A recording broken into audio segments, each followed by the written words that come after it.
여러분은 살아오면서 내가 알고 있던 모든 것이 사실과 달랐다는 걸 깨달은 순간이 있으신가요? 어쩌면 우리는 때로 스스로 보고 싶은 것만 보고 믿고 싶은 것만 믿으며 살아가는지도 모르겠습니다. 그런데 만약 어느 날 여러분이 그토록 당연하게 믿었던 진실이 전부 거짓으로 드러난다면 어떨까요? 지금부터 제가 들려드릴 이야기는 그런 충격 속에서 제 삶이 완전히 뒤바뀌었던 특별한 경험입니다. 제 이름은 아사히, 도쿄대학교 역사교육학부에 다니는 평범한 일본 대학생입니다. 어릴 때부터 저는 역사 교사가 되고 싶었어요. 역사를 가르친다는 건 곧 미래의 일본을 이끌어갈 학생들의 생각과 신념을 책임지는 일이었으니까요. 그런데 어느 날 교수님께서 강의실에서 말씀하셨던 한 문장이 제 마음을 복잡하게 만들었습니다. 일본은 근대화에 성공한 국가로서 아시아의 발전을 선도했지만 주변 국가들이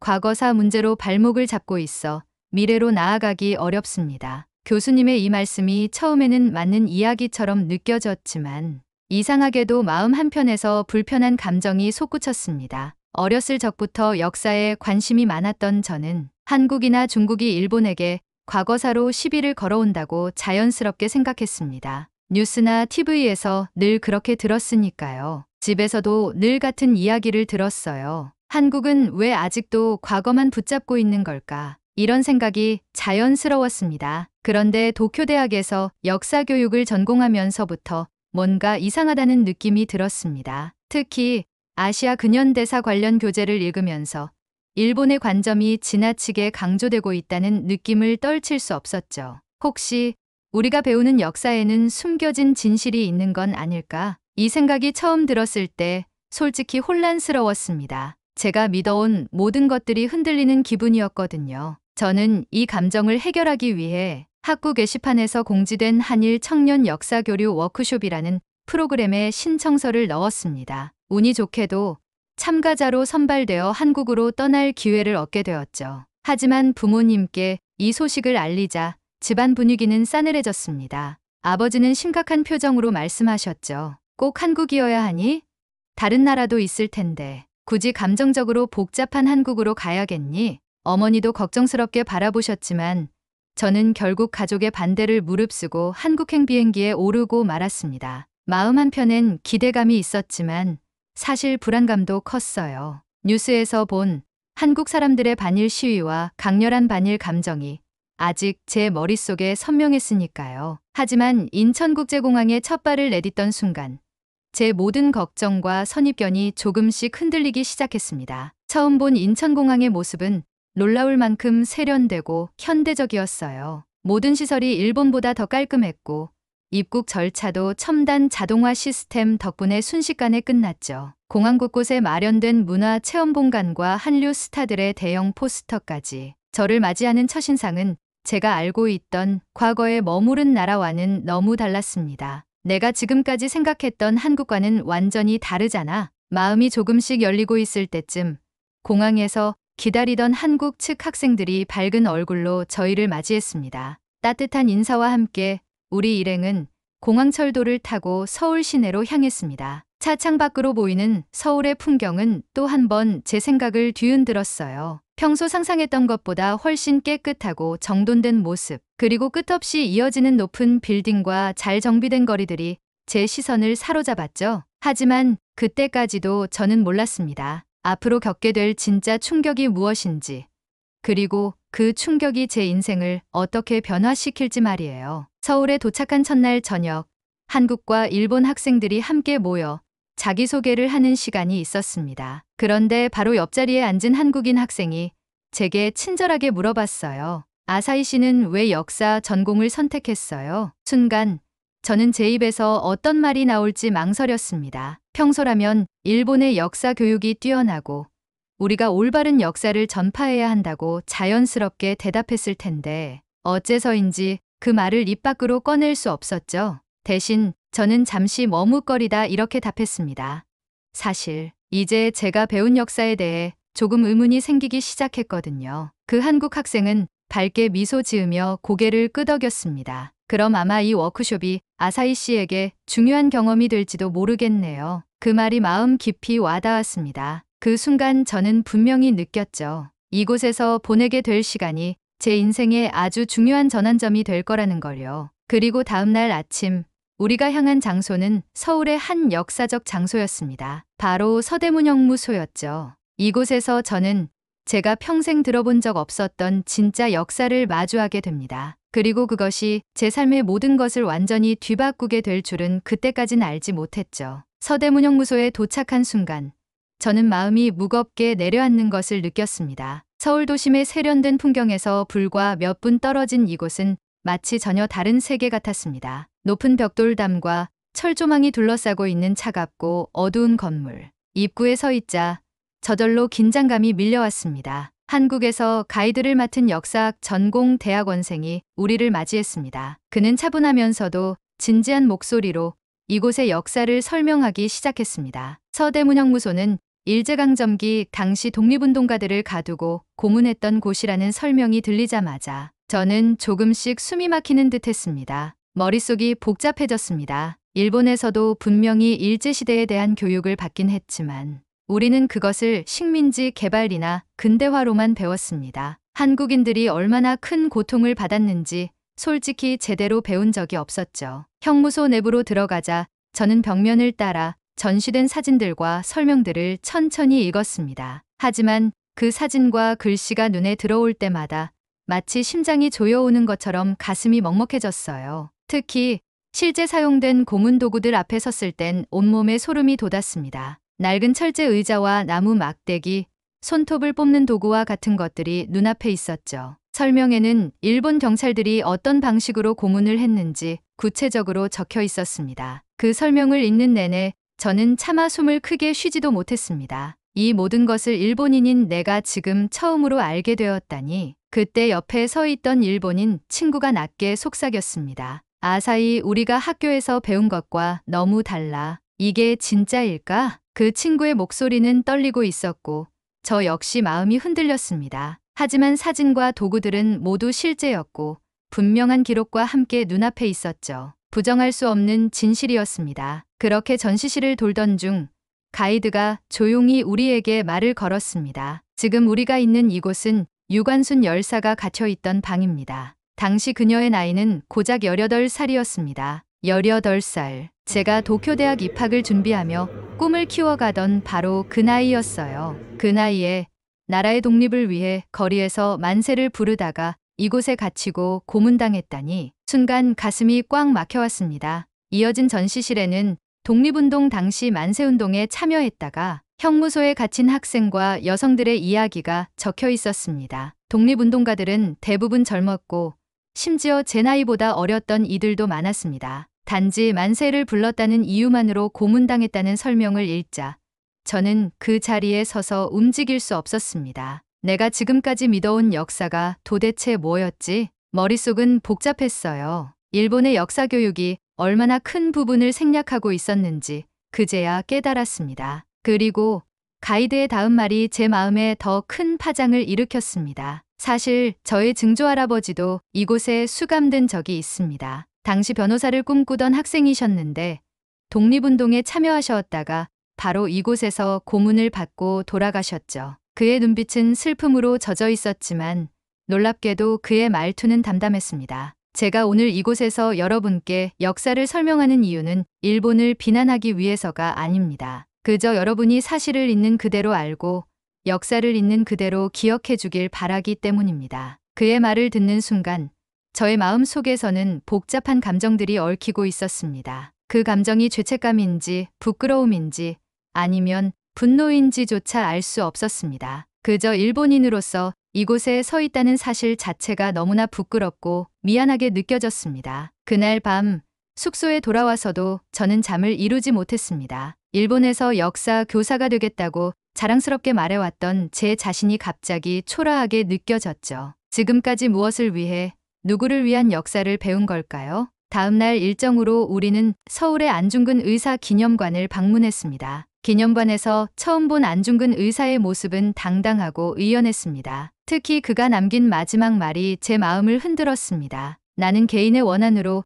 이 일을 행한 것이 아니다. 나는 동양 평화를 위해 행동했다. 일본에서 배우던 안중근 의사는 단지 이토 히로부미를 암살한 범죄자로만 기억됐습니다. 그런데 이곳에서 그는 일본인인 제가 보기에도 분명히 민족을 위한 영웅이었고 평화를 꿈꾼 사람이었어요. 기념관을 나오면서 저는 깨달았습니다. 지금까지 내가 배운 역사는 지나치게 일방적이었고 수많은 진실들이 숨겨져 있었다는 것을요. 이 여행에서의 충격과 깨달음이 앞으로 제가 역사를 보는 방식을 완전히 뒤바꾸게 될 줄은 그때까진 알지 못했습니다. 하지만 그 충격적인 진실들은 이미 저를 변화시키고 있었습니다. 한국에서의 며칠이 지났지만 여전히 제 머릿속은 혼란스러웠습니다. 서대문형무소와 안중근 의사 기념관에서 마주한 역사적 진실들이 계속해서 머릿속을 맴돌았죠. 제가 지금까지 알고 있던 역사와 너무 달랐으니까요. 워크숍의 마지막 날 저녁, 일본과 한국의 학생들이 함께 대학로 근처의 작은 카페에 모였습니다. 이곳에서 양국 청년들이 서로 솔직한 이야기를 나누는 시간이 마련되어 있었죠. 처음에는 분위기가 다소 긴장되었습니다. 서로 웃으며 인사하고 있었지만 역사적 주제가 나오자 분위기는 조금씩 진지해졌어요. 저 역시 쉽게 입을 열기 어려웠습니다. 그런데 그때 한 한국인 학생이 용기를 내어 말했습니다. 사실 저는 처음에 일본 학생들과 역사 이야기를 한다는 게 불편했어요. 우리가 아픈 이야기를 꺼내면 서로 상처받거나 감정적으로 싸우게 되지 않을까 걱정이었죠. 그 말에 저도 모르게 고개를 끄덕였습니다. 바로 제가 느끼고 있었던 감정이었으니까요. 그 학생은 잠시 숨을 고른 뒤 말을 이어갔습니다. 그런데 며칠간 여러분과 함께 여러 곳을 다니면서 알게 되었어요. 일본 학생들 역시 우리가 생각했던 것과는 다르게 열린 마음으로 진지하게 듣고 고민하고 있다는 걸요. 저는 그 말을 듣자마자 마음이 뭉클해졌습니다. 조심스럽게 용기를 내어 제가 느낀 감정을 처음으로 입 밖에 꺼냈습니다. 사실 저는 한국에 와서 처음으로 일본 역사 교육에 대해 의심을 품게 됐습니다. 우리가 배우는 내용이 너무나 편협하다는 걸 알았고 솔직히 충격이 컸어요. 특히 서대문형무소에서 겪은 일은 정말 그동안 제 삶을 돌아보게 했습니다. 제가 어렵게 이야기를 마치자 주변에 있던 다른 일본 학생들도 하나둘 고개를 끄덕이며 동의했습니다. 분위기는 조금씩 따뜻해졌고 이어서 서로가 숨겨둔 솔직한 이야기가 쏟아졌습니다. 한 일본인 친구가 조용히 말했습니다. 솔직히 우리 일본에서 배우는 역사엔 한국이나 중국의 피해에 대한 언급은 거의 없었어요. 학교에서도 심지어 대학에서도 제대로 가르쳐주지 않아요. 일본이 잘못했다고 하면 무조건 자학사관이라고만 하죠. 그런데 이곳에서 만난 역사들은 너무나 생생해서 부정할 수 없었어요. 한 한국인 학생이 부드럽게 말을 이었습니다. 저희도 역사 수업을 받을 때 일본이 무조건 나쁘다고 배웠어요. 그래서 일본인이라고 하면 무조건 편견을 가졌던 것도 사실이에요. 그런데 여러분과 대화하면서 역사적 아픔을 인정하고 이해하려는 일본 사람들도 많다는 걸 알게 되었어요. 우리가 서로 오해만 하고 있던 건 아닐까요? 대화가 깊어지면서 저는 진심으로 무언가가 달라지고 있음을 느꼈습니다. 서로를 비난하기 위해서가 아니라 진실을 알고 싶다는 마음이 대화 속에 있었기 때문이죠. 이날의 대화는 저에게 매우 소중한 경험이었습니다. 처음으로 제 안에 있던 편견과 선입견이 무너지면서 진짜 역사적 화해가 가능하다는 희망을 느꼈습니다. 그날 밤 숙소로 돌아가는 길, 저는 우연히 작은 서점에 들렀습니다. 서점의 역사 서적 코너에는 일본군 위안부 피해자들의 증언이 담긴 책들이 조용히 놓여 있었습니다. 저는 책 한 권을 펼쳐보았죠. 페이지를 넘기며 읽은 피해자 할머니들의 증언은 가슴을 찢을 듯 아팠습니다. 피해자들이 겪은 고통은 너무나 생생했고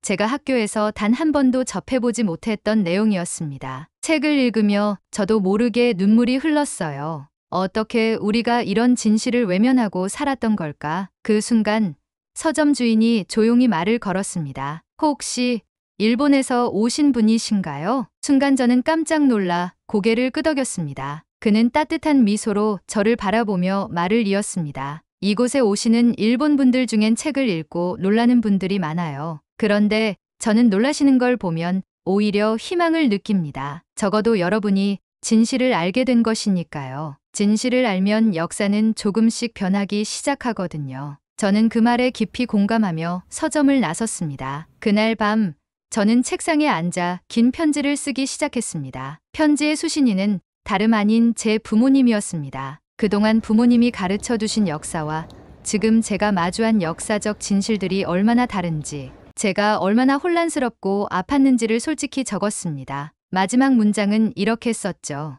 이제부터 저는 진실을 외면하지 않겠습니다. 일본과 한국의 진정한 화해는 진실을 받아들이는 것에서 시작된다고 믿어요. 부모님께서도 언젠가는 이해해 주시길 바랍니다. 편지를 쓰고 나서 마음이 조금 편해졌습니다. 한편으론 두렵기도 했지만 무엇보다 중요한 것은 이제 제가 무엇을 해야 하는지 명확해졌다는 것이었죠. 그날 밤 창문을 통해 바라본 서울의 밤하늘은 밝고 고요했습니다. 문득 도쿄에서 바라보던 밤하늘과 다르지 않다는 걸 깨닫고 조용히 다짐했습니다. 언젠가는 우리가 보는 역사도 이 밤하늘처럼 같아지기를. 한국에서의 일정을 모두 마치고 도쿄로 돌아오는 비행기에 몸을 실었습니다. 창밖으로 한국의 모습이 점점 작아지는 걸 바라보며 저는 복잡한 감정에 휩싸였습니다. 이 짧은 며칠 동안 겪은 일들이 제 인생을 송두리째 흔들어 놓았으니까요. 도쿄 공항에 도착하자마자 저는 집으로 향했습니다. 집 문을 열고 들어서는 순간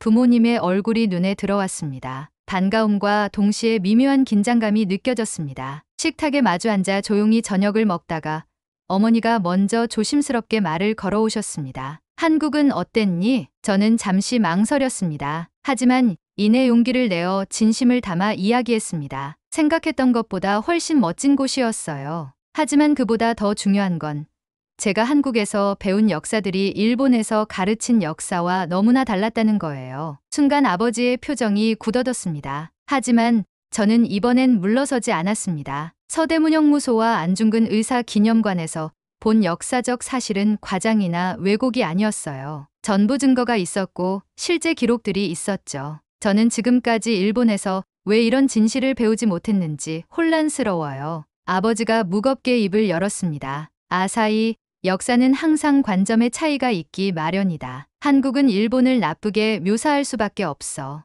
너도 그렇게 흔들려선 안 돼. 그 말에 저는 조용히 고개를 저었습니다. 아니요.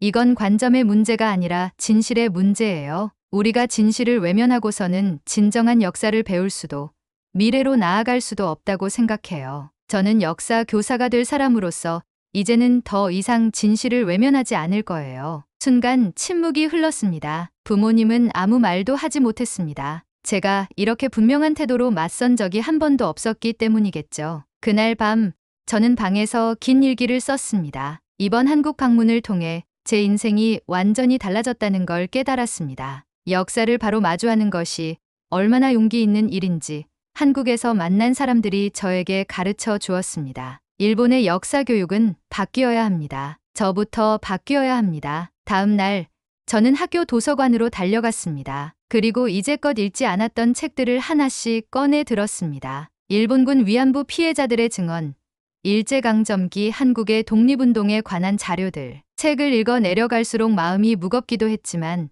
동시에 책임감이 생겼습니다. 일본으로 돌아온 지 며칠 후 저는 한국에서 만난 학생들에게 이메일을 보냈습니다. 여러분 덕분에 진실과 마주하는 용기를 얻게 됐습니다. 앞으로 저는 일본 학생들에게 제대로 된 역사를 전할 수 있도록 노력할 것입니다. 우리가 만난 것은 우연이지만 함께 나눈 이야기는 필연이었던 것 같습니다. 언젠가 반드시 다시 만나요. 친구들의 답장은 곧바로 돌아왔습니다. 그들은 모두 앞으로의 관계를 소중히 하자는 이야기를 해주었습니다. 그들의 메시지 속에는 희망과 따뜻함이 느껴졌어요. 한편 제 변화에 불편해하던 부모님도 시간이 지날수록 조금씩 마음을 열기 시작했습니다. 하루는 아버지가 서재에서 역사책을 읽고 있는 저에게 오셔서 말씀하셨습니다. 내가 그렇게 진지하게 말했을 땐 놀랐지만 시간이 지나면서 내 진심을 알 것 같구나. 역사에 대해서는 천천히 다시 생각해 보자. 아버지의 말씀이 완전한 변화는 아니었지만 그 자체가 큰 진전이었습니다. 시간이 흘러 저는 도쿄대학에서 역사 교사로서의 꿈을 더욱 뚜렷하게 키워갔습니다. 대학에서 열린 국제교류 세미나에서는 제가 직접 발표에 나섰습니다. 발표의 제목은 진정한 역사 화해를 위한 한일 청년 세대의 역할이었습니다. 제가 경험한 한국에서의 이야기와 진실을 마주했을 때의 혼란과 아픔, 그리고 희망을 담아 이야기했죠. 발표 후 강의실은 박수와 진심 어린 질문들로 가득 찼습니다. 그때 저는 알았습니다. 일본에도 진실을 알고 싶어 하는 사람들이 많다는 것을요. 중요한 것은 그들에게 진실을 전하는 사람이 필요하다는 점이었습니다. 어느덧 다시 봄이 찾아왔습니다. 벚꽃이 만개한 교정을 걷다가 문득 한국에서 본 하늘이 생각났습니다. 서울에서 바라봤던 그 하늘과 도쿄의 하늘이 다르지 않았던 것처럼 언젠가 우리가 보는 역사도 같아지길 진심으로 바랐습니다. 이제 저는 분명한 꿈을 갖고 살아갑니다. 일본과 한국, 두 나라가 진정으로 서로를 이해할 수 있도록 역사의 진실을 전하는 교사가 되는 것이 바로 제 꿈입니다. 그리고 그것은 단순히 직업이 아니라 저에게 주어진 하나의 사명이라는 생각까지 듭니다. 그리고 오늘 이 이야기를 듣고 있는 여러분께 묻고 싶습니다. 우리가 함께 진실을 마주할 준비가 되어 있다면 이제부터라도 용기 내어 나아가 보는 건 어떨까요? 이것이 바로 제가 한국에서 배운 가장 중요한 교훈입니다. 여러분은 오늘 제 이야기를 듣고 어떤 생각이 드셨나요? 어쩌면 우리가 가진 편견과 진실 사이엔 아주 작은 용기만 필요한 것 아닐까요? 여러분의 생각을 댓글로 나눠주시면 좋겠습니다. 오늘 영상이 좋으셨다면 좋아요와 구독, 알림 설정까지 부탁드릴게요. 여러분의 작은 관심이 더 많은 사람들에게 이 메시지를 전할 수 있는 큰 힘이 됩니다. 감동새싹은 더 행복한 외국인들의 사연을 가지고 돌아오겠습니다. 시청해주셔서 감사합니다.